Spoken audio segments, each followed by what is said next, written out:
Welcome to the Smoke and Roll podcast. Host is always Ryan Basore. Is episode 47. Still straight for. I'm real happy. Show today, Alan Bonsett from NOBO Inc. Alan, thanks for being on. Thank you, Ryan, for having me on. Good to be here. Awesome. And with me today, Tom Beller, back from last week and making it in today. We're thankful you're here, Tom. Whiskey, Echo, Delta, we are prepared for takeoff. Ryan, thanks for having me back, man. I'm alive. Right. Nice. Well, yeah, we wouldn't know what to do if you weren't, so thank you. And then Kevin over at Truu Cannabis in an undisclosed location. Kevin, how's it going today? Oh, little technical. Oops. Yeah, mute. Kevin. Everything's going. There you go. You guys got me? There we go. Yeah, everything's good, man. Other than, I left all my podcast stuff at home today. So at about noon, I realized I didn't have it and shot home. And so we are recording live from the homestead in Howell, Michigan. So glad to be here. Thanks, Alan, for being on the show. Look forward to get into a little bit of cannabis talk today. So let's get after it. Thank you. So, Alan Bonsett, also, I mentioned NOBO Inc. I was also chairman of the board of Grow Ray, a great light company who I met one of your partners in that and main guys, Barry, a few years back at the MICAA. Great guy, gave us a ride back from the golf outing after we had too much. So that was a great first introduction. And I know we had a lot of success in Michigan with those lights, and also founder of Bonsai Cultivation out in Colorado. So I met from NOBO. I first got to know about NOBO about 3 years ago. I was at MICAA consulting. I met Bill Stoller, and he was hustling around Michigan, finding locations and telling me about Alan and the history out west and why in Colorado and why I wanted to get here. And I always appreciated, Bill definitely came and took me out to lunch many a time. So that was always good. And then I met Alan a couple years ago at the Benzinga conference in Detroit, first time. So it was great. I was still in the industry. Michigan was kind of getting going and figuring it out as far as the regulated. And then and just recently, I've been down to your Benton Harbor store, Grow, quite a few times, and Ingo, who is your GM now and grower, he's we met back in 2010, the old school caregiver days. So I love the diversity in NOBO as far as like caregivers in Michigan and your experience. Right now you have your grow and processing in Benton Harbor. You're open in Edwardsburg and Muskegon, and all Redemption products, and also Real Leaf flower in those stores. And I know Edwardsburg's just been jamming, and then with stores coming soon with Battle Creek and Benton Harbor as well. So before I'll stop talking here and shut up, but I also did want to thank NOBO. Redemption is NOBO's social equity plan and partnership. We got a lot of cool stuff planned. So all in all, just impressed with the way you've come into Michigan and have your Michigan partners, and showed a lot of respect and understanding of the culture. So done it the right way. So Alan, with that, thanks for being on. Tell us a little bit about yourself, where you grew up, and then let's hear about how you got into the early days in Colorado. Sure. Awesome. Thank you. Was a while ago since the Benzinga conference that we met. I kind of forgot about that, man. It's been like a whole world ago, if you will, with all we've been through. So thanks for having me on the show. I'm actually originally from Southern Indiana. So when Michigan came, put out their legislation to become, adult use, we wanted to be a part of Michigan. So it was easy to make that leap. We liked the legislation in the state, and the fact that there were so many red card holders and medical card holders there. And, I think there's always been a synergy, at least for me, between Colorado and Michigan. I know a lot of the people out here that I know in Colorado are from Michigan, have moved out here, and So I've always, liked Michigan and the people there. And so it's been a great experience to come to Michigan and to sort of pioneer the legislation there, so to speak, or I don't know if pioneer is the right word, but sludge through the pain of it. But here we are, we're ready to go. I started in Colorado about 10 years ago in cannabis after kind of having a real estate career, and I had a lot of friends who were in cannabis and some that had started a retail location. And once it became recreationally legal here, I decided that I was no longer going to dip my toe in cannabis, but I was going to get serious about it, and kind of took the chops that I had from running mortgage and real estate companies to trying to obtain licenses. And but I didn't have a big pocketbook to be able to do that, so I had to kind of start small. And I started with a dispensary in Carbondale, Colorado, and back when it was just medical, and slowly upgraded to really focusing on large cultivation sites. And so that's really what NOBO kind of hangs its hat on, is we love to build large scale cultivation sites, and we like to make each one a little bit better than the one before. It's just something we really enjoy over here. So again, thanks for having me on the show. It's awesome to see fellow cannabis entrepreneurs and just talk about the industry. Yeah, it's crazy, Alan. This is Kevin over at Truu Cannabis. I lived out in Colorado for 14 years, grew up here in Michigan, but lived out that way. And you mentioned Carbondale, Colorado, and I actually bought into a dispensary in Carbondale, Colorado, back about, I would say probably about 2012, maybe. It was called the Greenhouse. Oh, wow. And we tried to relocate it to Aspen. And when we did, there really wasn't a clear ruling on relocating, but we went down and met with Louis Koski down at the state and talked about it, and he gave us 30 days to turn in our license or risk prosecution in the whole instance. So we ended up losing the license in Carbondale. I lost a little bit of money, but made my way here to Michigan and have kind of made it through the licensing process just like you have. Talk to me about the differences of the Colorado legislation and the Michigan legislation, and maybe did you learn some stuff obviously in Colorado that helped you when you got to Michigan? I mean, I think so, absolutely. I mean, I think the difference is, where the Michigan legislation started and where it is now, is very different, at least, from my perspective. And it was extremely closed off and tight when the legislation just came out. I really liked that aspect of it, in the sense of we always try to do things the right way. And so kind of the more scrutiny, I hate to say this, but the better, because we try to run an honest business. And so when the legislation happened in Michigan, and we were just all over it. I had a detour in Oregon, and the detour in Oregon was painful. I mean, I kind of was feeling good about my career in Colorado, and then went out to Oregon and thought we could just put up a large scale cultivation site and make a bunch of money. And I quickly realized I better sharpen my tools and get serious about the cannabis business if this is what I was really going to continue to do.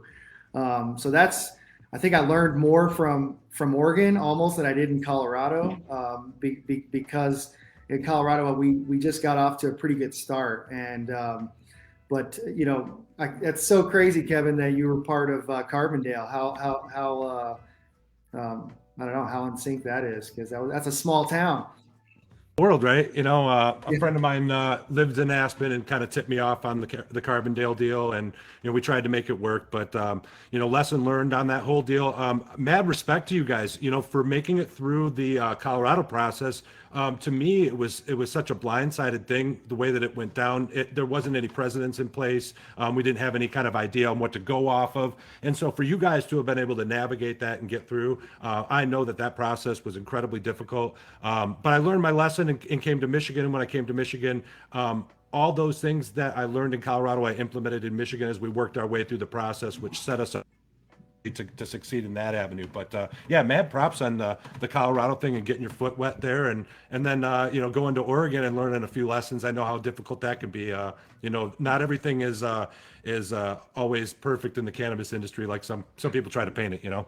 Sure. One thing that's really different, I would say, to answer your question, is that in Colorado originally, the enforcement division was really made up of, ex cops, and there was really black market people were involved at the beginning, and so they were really trying to clean that up. And even in Oregon and in Michigan, it's more like in Oregon, it's more like the liquor board basically, and so they're really working more with with the license holder basically, which is a huge thing for it's just a huge change for us basically from market to market. I think we find the Michigan MRA and everybody's easier to work with than in Colorado originally. That's what we find. Well, we found that there's quite a few ex-law enforcement in with the boots on the ground of the MRA, but you're right, they are a little bit more, I guess it depends regionally where you are, but they are more inclusive to work with the licensees. Hey, Al, I was wondering, what does NOBO stand for, if you didn't already touch on that?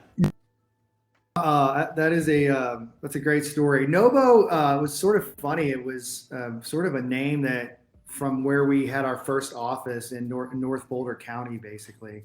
And then we use it as where I started growing, and the first growers I ever met were in North Boulder County. And, these were guys that had, actually from Michigan, these guys were from, and, they had kind of dodged the war and, back in the 60s, and they had moved up to Colorado and started, growing weed later in life. And that was the first growers I've ever met. And so that's really what NOBO is all about, is just the legacy of all the great growers we've had in North Boulder County that really kind of got me into the cannabis business once it really became legal, at least from the state level.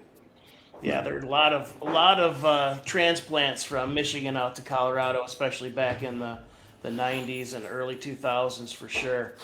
A lot of friends. And I wanted to thank you, not to jump around too much, but I also want to thank you. We were really happy to be part of your launch in Edwardsburg, getting Real Leaf on the shelves. It was a beautiful thing. Really appreciate that. So how do you think making the transition from Colorado to Michigan with your company culture, how has that transition been? It was going well, and then I think the pandemic has made it harder from the culture standpoint. We've grown so many employees this year, and a lot of these people have worked with each other in masks all year. And we've got a close group, but it's just an abnormal time, right? And it's been hard to get the group together and really have fun, because as we talk about all the time, the cannabis business is a grind, right?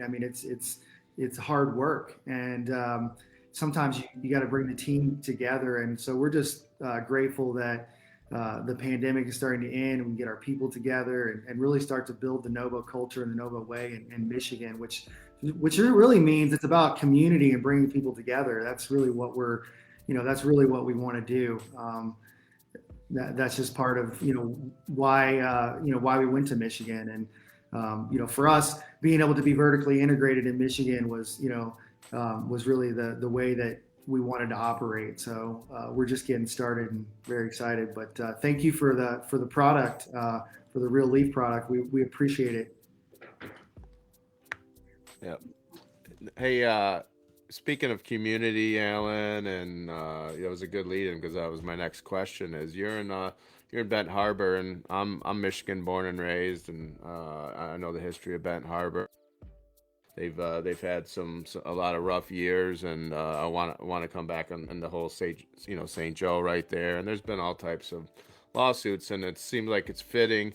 Like they opted in for cannabis, and I know they vetted you guys. I've actually was on the phone with Mary Alice, one of your guys' city council members. She's getting involved with the foundation stuff we're doing. So they're really happy to have you, and I know they took it seriously, who's coming into their town. But what has that been like? And like you're in a town, a city that's hungry for help, and they're getting it, and that whole Western Michigan coastline starting to pick up. So, what are your plans there in Benton Harbor? I know I don't want to tip anything off with what we're doing with Redemption, but what's that been like?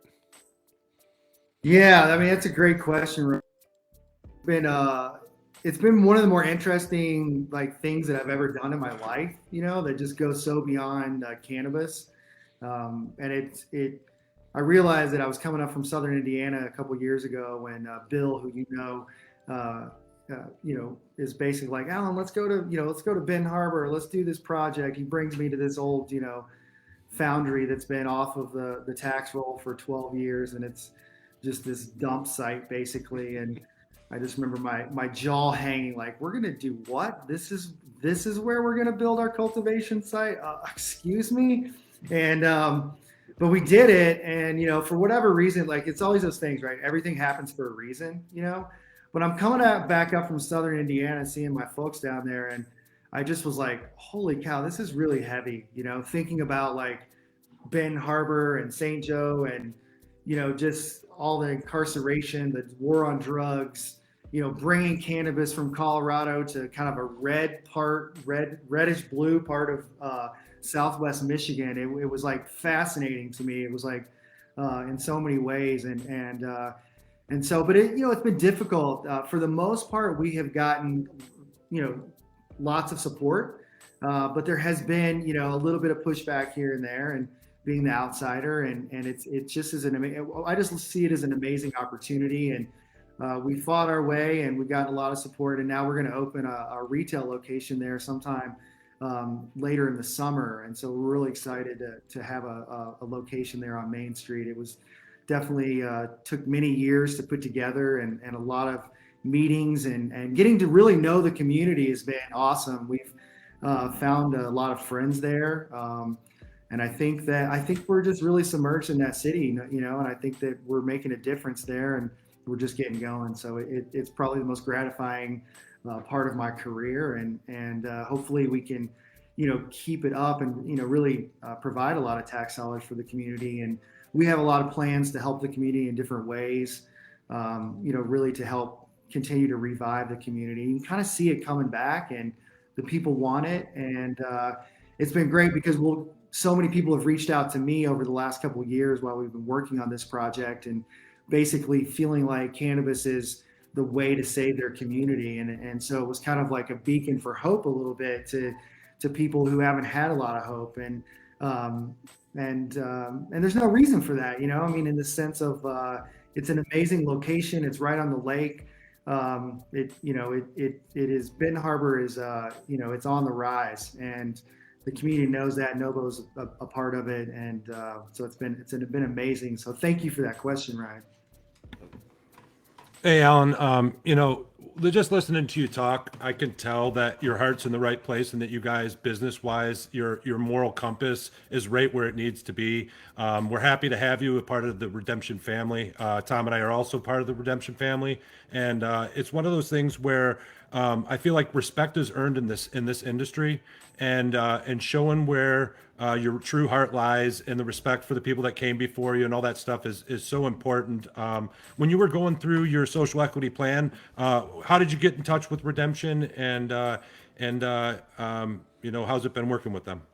So my partner Bill there on the ground, who is I sort of call him director of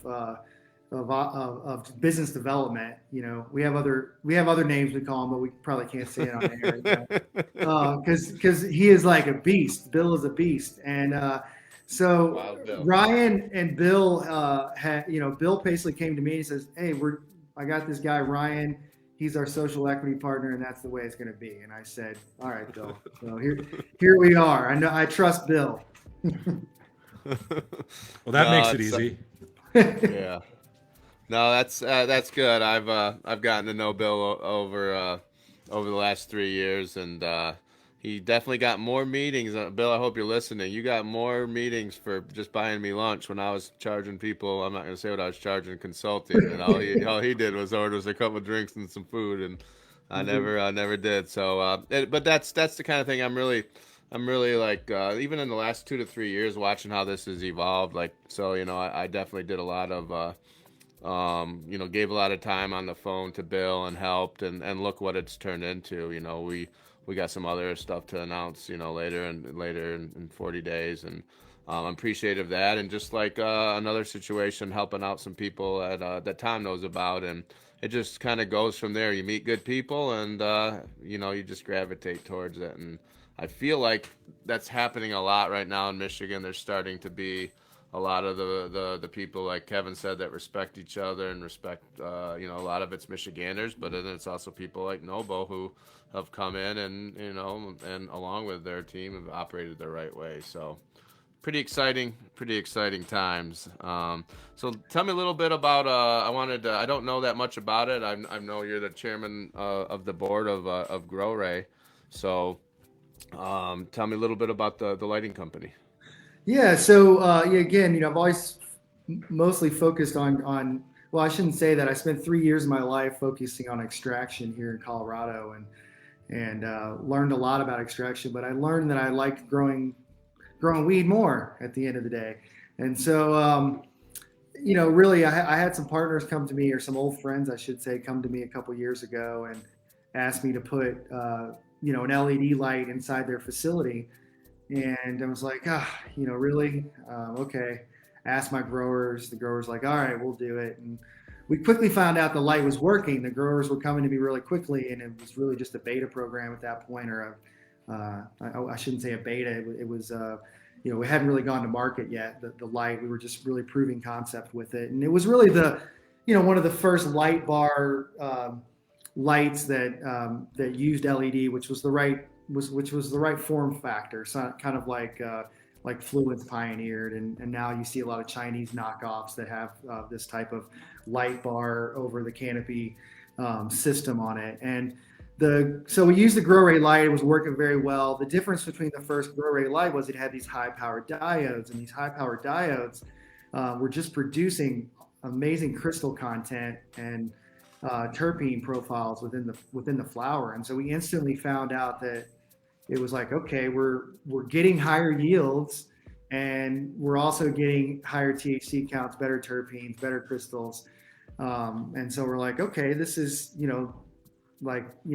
works. This really, really works. And then we started working with a lot of different people who started fine tuning that light more than we could even fine tune it, to be honest, in large scale. And so we really set a whole process around the operating procedures of how to cultivate with the new LED light setup, because we learned things like ambient heat, right? HPS lights put off a lot of ambient heat. That ambient heat is heating up the plant surface more than the temperature gauge on the side of the wall or in the middle of the room. And so with LED lighting, automatically you need higher temperatures. You need more CO2. The lights are so intense, you need as much nutrients on the plant as you can get. And so when we got all through that process, we really realized that we had something special, and so basically we bought into the company, and we bought the product. It's got 2 patents on it. One is for an adaptive light sensor that is really for greenhouse application, which basically reads the output of the sun and then changes the output of the light in real time on an analog basis, so that you're keeping the right PPFD on the plant surface at all times. And that helps for a lot of reasons. And then the other one is a triangular extrusion, so that it minimizes shading in greenhouses. And so that's kind of the business. We're in several large-scale cultivation sites in Michigan, including the one ours in Bend Harbor. And we don't have anybody that doesn't like our light. I'll tell you that. I mean, it works really well. There's been a lot of knockoffs, but what I would say is our light is really built to last. We have the longest warranty in the business, which is a 7-year warranty. So we know that this product should work for 20 years. And really, the LED technology isn't going to change that much. And with our system, we can take the light bar LED strip off and put a new LED strip on the hardware at any time if for some reason we wanted to use a different diode recipe. So that's a little bit about our company. It's a little bit odd that we own a lighting company. It's both interesting and odd and sometimes hard to explain. But we like to say we had to figure out how to do it ourselves. So it was a better deal for us to own the company than to be buying the lights and it's really part of the future of our company, right? I mean, the future of our company is really moving more towards like a whole systems process, so that we're not building these facilities singularly every time, like custom, if you will.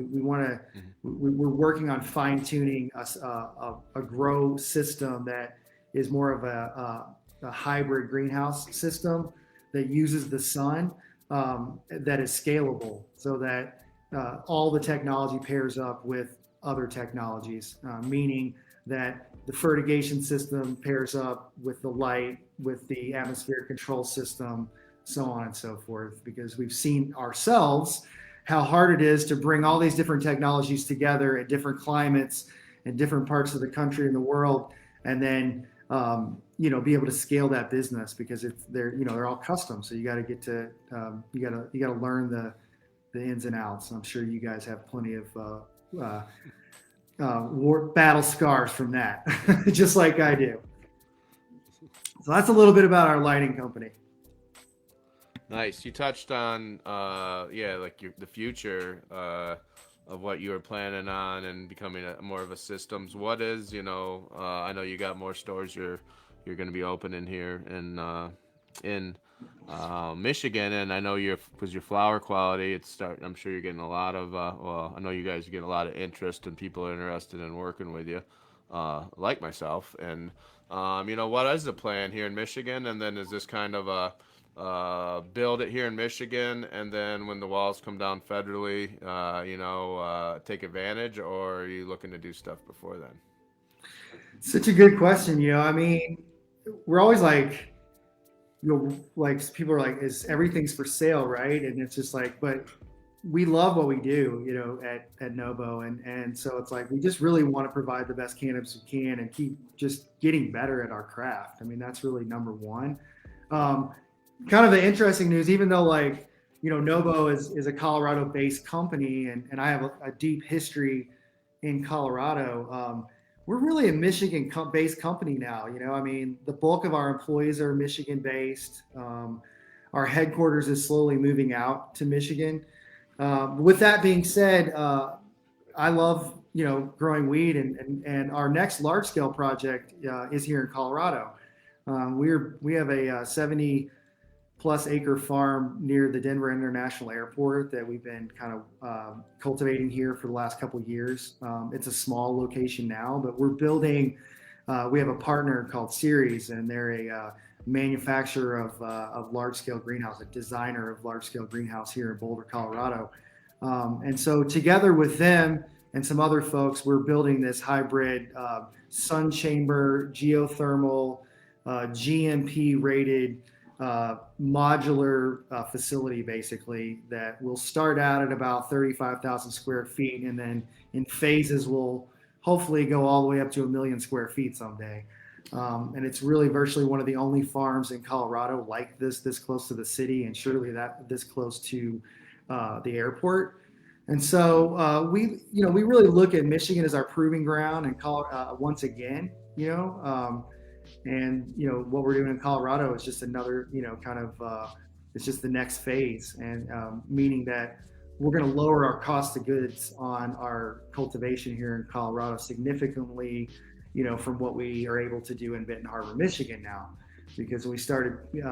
And so that's really the future of our company. We see our light as more of a smart light that gathers data and has a lot of different ancillary things on the light, like ag eye readers that tell us how the plant health is, or notifies us of pests, cameras that we can monitor, CO2 misters, bunch of different things that we have planned for the light moving forward. And that, in conjunction with the hybrid greenhouse we're building here, we really see as the future of our company. But as far as Michigan expansion goes, we're working on Kalamazoo and Grand Rapids, our two new places we're trying to get into to start with, and we've been pending close to the city and of Detroit for a while, and we know all that drama. And really extraction, we really want to bolster our extraction business here in Michigan. So that's primarily our goals. We do also we're pending licenses in Illinois as well. So we got maybe cross our fingers that we'll get something in Illinois, both on the retail and the. You're gonna grow in Illinois? What's that? Would you be growing in Illinois? Well, we went for licenses both on craft grow and retail. So we'll see. It's been a kind of it's been a train wreck over there, as you guys probably know. So I'm not gonna keep my I'm not gonna hold my breath. Yeah. Hey, Alan, I'm going to bounce over back to a little political stuff here for a minute. National news last week was the news from the Michigan Cannabis Manufacturers Association that they're lobbying to try to roll back some caregiver rights here and do more enforcement, code inspections, things like that, to kind of really cut out the caregiver in the Michigan market. I'll take the to talk on behalf of Truu Cannabis. We do not represent anything that would roll back the rights of the caregivers. We think that there's room for everybody in this market, and I do not want to see anybody put in jail ever for cannabis ever again. That's what we fought for this entire time. And so I just want to make that statement. I don't want to speak on behalf of Tom or Alan, but what's your stance on the caregiver status? And I know it got the Jungle Boys' attention at DNA Genetics, and they had to make a statement that they weren't in support of any rollback. What's NOBO's stance on that? Good question. I mean, Kevin, I never want to see anybody incarcerated for cannabis, and I think people should have the rights to grow their own product at their own house. I haven't grown weed at my house for a long time. I recently moved, and I'm like, hey, why don't I grow my 6 plants? Not because I can't go get weed, but just because I enjoy growing the plants. So I concur with you, Kevin, 100%. Obviously it needs to be done responsibly, and like anything. So I wouldn't want people to be in any I wouldn't want illegal grows that have that have bad electricity and could cause fires and stuff like that out there, because we've seen it. But with that being said, everybody should be able to grow weed. I love it. And just so as we touched on that, next week I haven't told Tom or Kevin yet. We're gonna talk about that. I think we have Jamie Lowell and Rick Thompson on, and we'll get into that. And it's people in the industry listen to this podcast, and a lot of people are curious on that. But good. That was you made me just think a little bit there with your answer there, Alan. Like. And thinking about the numbers, we don't know what May's numbers were yet, but we know we just hit in April, we hit about 150 million in Michigan, and that's just scratching the surface. There's a flower shortage right now.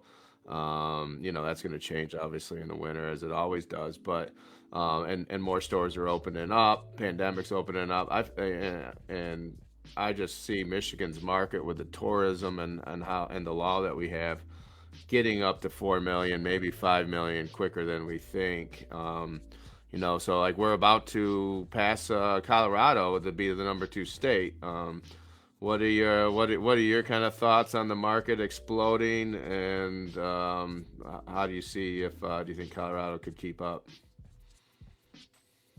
I think it's kind of interesting because Colorado, we always said, relied so much on the tourism, right? And you got Michigan's got almost twice as many people as Colorado, so I think there's no question. I think Michigan's going to outperform Colorado long term. I would assume. I also get very superstitious and on these whole things and never know. There's always, like, back in the early days, we'd always talk about disruption.